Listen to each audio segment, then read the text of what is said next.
Hello student, quantum संख्याएं चल रही थी आपकी। क्वांटम संख्याएं पूरी हो गई हैं। अब आपके आ रहे हैं नियम। सबसे पहला आपका है पाउली का अपवर्जन नियम। ये सारे नियम अभी आप पढ़ेंगे। पाउली का अपवर्जन नियम पढ़ेंगे और हुंड्स का रूल पढ़ेंगे, यानी हुंड्स का नियम पढ़ेंगे, और बाद में आपको अफबाउ का प्रिंसिपल पढ़ाया जाएगा। ये तीनों ही प्रिंसिपल जो हैं आपको इलेक्ट्रॉनिक कॉन्फ़िगरेशन यानी इलेक्ट्रॉन भरने की डिफरेंट उपकोष में डिफरेंट सबसेल में कैसे इलेक्ट्रॉन भरे जाएंगे, इलेक्ट्रॉनिक कॉन्फ़िगरेशन आप लोग लिख पाएंगे। यानी इलेक्ट्रॉनिक विन्यास लिखने के लिए इन तीनों नियम की आपको आवश्यकता पड़ेगी। यानी कि किसी भी उपकोष में इलेक्ट्रॉन कैसे भरे जाएंगे, ये आप इन्हीं तीनों नियम के आधार पे आप कर सकते हैं। तो सबसे पहले हमारा है पाउली का अपवर्जन नियम, यानी हम बोलते हैं पाउली एक्सक्लूजन प्रिंसिपल। ठीक, ये नियम कहता है कि किसी भी परमाणु के दो इलेक्ट्रॉनों के लिए चारों क्वांटम संख्याओं का मान समान नहीं हो सकता। आप जानते हैं चार क्वांटम संख्याएं होती हैं। कौन कौन सी होती हैं? N, L, M और S, ये चार क्वांटम नंबर्स होती हैं। ये आपने पढ़ा है, ठीक है। ये चारों क्वांटम नंबर किसी भी परमाणु के दो इलेक्ट्रॉनों के लिए इन चारों क्वांटम नंबर के मान सेम नहीं हो सकते। यानी इन चारों क्वांटम नंबर्स के वैल्यू सेम नहीं हो सकती। ठीक, क्यों नहीं हो सकती?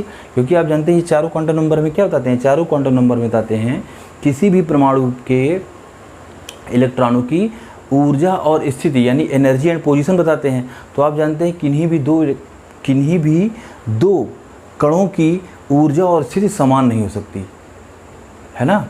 तो यानी किन्हीं भी दो इलेक्ट्रॉन की एनर्जी और पोजीशन जब सेम नहीं हो सकती, जब किसी भी दो इलेक्ट्रॉन की एनर्जी और पोजीशन यानी कि ऊर्जा और स्थिति समान नहीं हो सकती, तो उनको बताने वाली ये चारों क्वांटम नंबर्स भी समान नहीं हो सकते, है ना। यही आधार है पाउली के अपवर्जन नियम का। ठीक, तो पाउली के अपवर्जन नियम के अनुसार इनका भी लैंग्वेज पढ़ लो। किसी परमाणु के दो इलेक्ट्रॉनों के लिए चारों क्वांटम संख्या के मान समान नहीं हो सकते। ठीक है, समान नहीं हो सकते, यही है तुम्हारा पाउली का अपवर्जन नियम। अब इसका एक उदाहरण तुम्हें दे रहे हैं।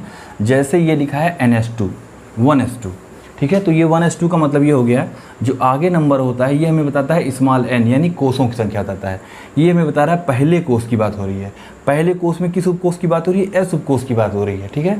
पहले कोष के S उपकोष में कितने हैं? दो इलेक्ट्रॉन हैं, है ना। अब देखिए पहले कोष के S उपकोष में, अब इसको बात करते हैं। n हमें क्या बताता है? कोषों की संख्या बताता है। l हमें बताता है उपकोष की संख्या बताता है, क्योंकि l का वैल्यू यहाँ कितनी आएगी? 0 आएगी, है ना। क्यों? क्योंकि यहाँ पे S उपकोष है। S सबसेल के लिए तो आपको बताया गया था, है ना।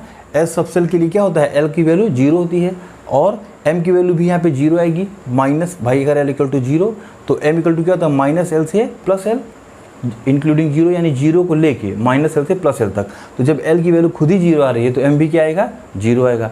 M हमें क्या बताता है? M हमें कक्षक के बारे में बताता है, नंबर ऑफ ऑर्बिटल्स बताता है, यानी किसी उपकोष में कितने कक्षक हैं।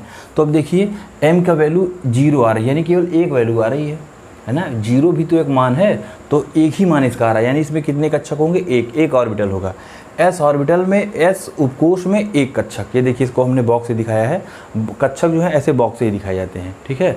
तो ये देखो, अब यहाँ पे दो इलेक्ट्रॉन हैं। दो इलेक्ट्रॉन को हमने इस तरह दिखा दिया, एक इलेक्ट्रॉन की ऊपर स्पिन, एक की नीचे स्पिन। अब देखो यहाँ पे दोनों इलेक्ट्रॉन के लिए, ये जो दो इलेक्ट्रॉन है दोनों के लिए n की वैल्यू भी सेम है 1 1। इनके लिए L की भी वैल्यू 0 और M की भी वैल्यू 0, लेकिन S की वैल्यू क्या हो गई? डिफरेंट आ गई। एक के लिए प्लस हाफ तो दूसरे के लिए माइनस हाफ। यानी कि चारों क्वांटम नंबर देखिए यहाँ पर भी समान नहीं है। यही पाउली ने कहा था कि चारों क्वांटम नंबर समान नहीं हो सकते। अगर N L M समान हो भी गए तो S तो समान नहीं होगा। ठीक, अब देखिए इसके अनुप्रयोग, यूजेस क्या क्या हैं। पहली बात, किसी कोष में अधिकतम इलेक्ट्रॉनों की संख्या निकालने में। किसी कोष में अधिकतम इलेक्ट्रॉनों की संख्या क्या होती है? 2n², ये जान जाओ, 2n², ठीक है।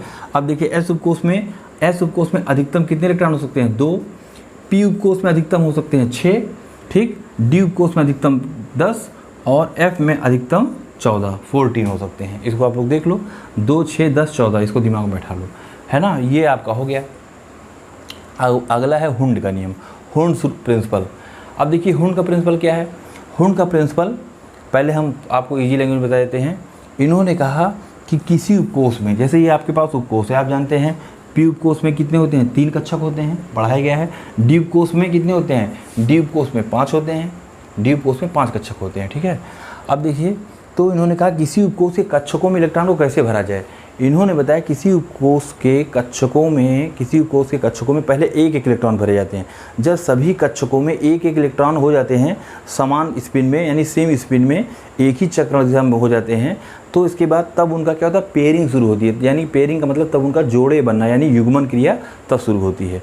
देखिए कैसे, पहले इसको इनकी लैंग्वेज समझ लो। किसी उपकोष के विभिन्न कक्षकों में इलेक्ट्रॉन तब तक युग्मित नहीं होते जब तक कि उस उपकोष के प्रत्येक कक्षक में एक एक इलेक्ट्रॉन नहीं हो जाता। ठीक है, यहाँ रहेगा साथ ही। ठीक है, इसको मैं सही कर दे रहा हूँ इससे, एक मिनट।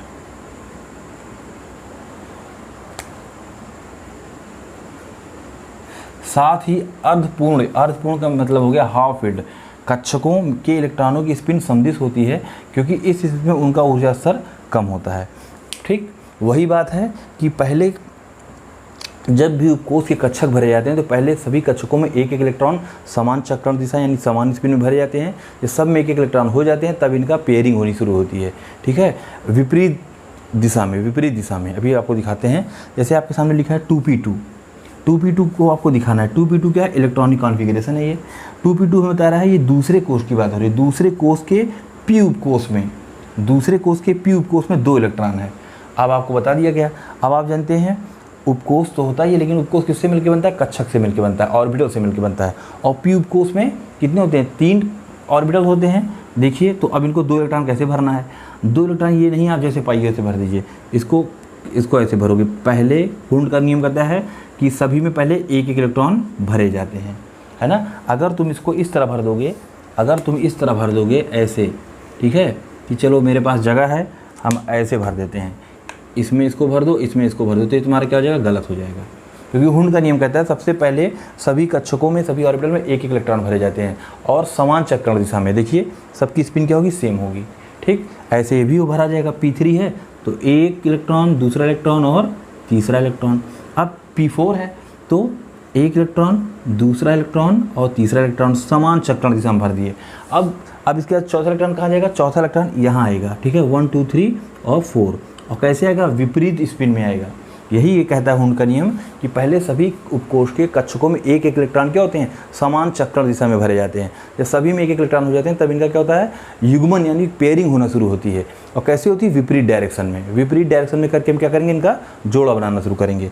अब ये देखिए P5 है तो क्या हो जाएगा, 1 2 3, ठीक है, 3 4 और 5, 6 है, 1 2 दूसरा इलेक्ट्रॉन, तीसरा इलेक्ट्रॉन, चौथा इलेक्ट्रॉन, पांचवा इलेक्ट्रॉन और छठवां इलेक्ट्रॉन। ये आपका हो गया, है ना।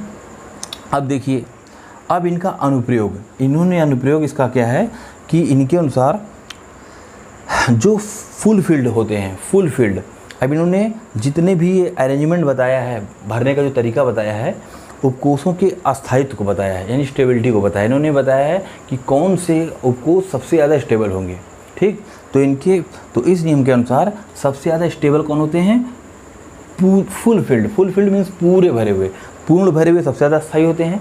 उसके बाद अर्धपूरित यानी हाफ फील्ड, ठीक है, यानी आधे भरे हुए। और इसके बाद सबसे कम अस्थायी कौन होते हैं, अपूर्ण। ठीक, सबसे ज़्यादा फुल फील्ड यानी पूर्ण भरे हुए, फिर अर्धपूरित, इसके बाद फिर आपका है अपूर्ण। ठीक, इसी में आपको समझ में आ जाएगा इसमें कौन सा फुल फील्ड है, ये आपका फुल फील्ड है। यानी सबसे ज़्यादा स्टेबल कंडीशन कौन सी होगी, सबसे ज़्यादा स्थायी होगा P6, सबसे ज़्यादा स्थायी। ठीक है, इसके बाद फिर कौन होगा, हाफ फील्ड, इसमें से कौन है, आधा भरा हुआ, ये है आपका अर्धपूरित। ठीक है, ये है अर्धपूरित। ठीक है, और ये आपका है पूर्ण भरा हुआ। ठीक है, पूर्ण भरा हुआ। ठीक, ये देखो, और बाकी सारे क्या हैं, बाकी सारे क्या हैं, अपूर्ण हैं। ना ये फुल फील्ड है और ना ये हाफ फील्ड है, ये तीनों की कंडीशन। तो सबसे ज़्यादा स्टेबल ये वाला होगा P6, इसके बाद होगा P3 और इसके बाद बाकी सब तुम्हारे होंगे जो तुमसे पूछा जाए, ये सब, है ना। तो आपको पता चल गया होगा, सबसे ज़्यादा पूर्ण भरे, फिर अर्धपूरित और फिर अपूर्ण। इसको लिख लो आप लोग।